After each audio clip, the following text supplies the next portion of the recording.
या ज्या तारखा आहेत, तारखाने दिनांक काय यांचं नाव, ह्या सगळ्या म्हणं मुलांना शिकवणार आहेत.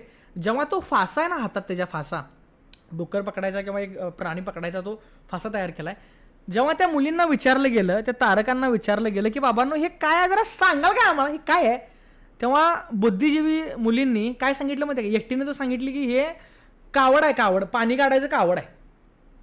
आता काय बोलायचं यांना. ह्या पोरी म्हणतात ही ती कोण सांगितली ती पण माझ्या लक्षात आहे बहुतेक, एक मिनिट थांबा.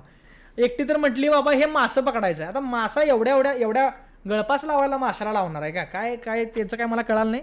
पण ह्या मुलग्याबद्दल अजून एक गोष्ट भारी वाटली की हा खूप जिद्दी आहे, कारण याचे आईवडील दोघंही एक्सपायर झालेत आणि त्या दिवसापासून त्याला 2 भाऊ आहेत, पण तो दोन्ही भावांच्याकडे राहत नाही. तो स्वतःच्या गावातच आपल्या एकमेकांच्या म्हणजे इकडं तिकडं नातेवाईक जे असतात त्या नातेवाईकांच्या घरात वगैरे राहून थोडं इकडं थोडं तिकडं, थोडं इकडं थोडं तिकडं असं राहून तो मुलगा मोठा व्हायला लागलाय.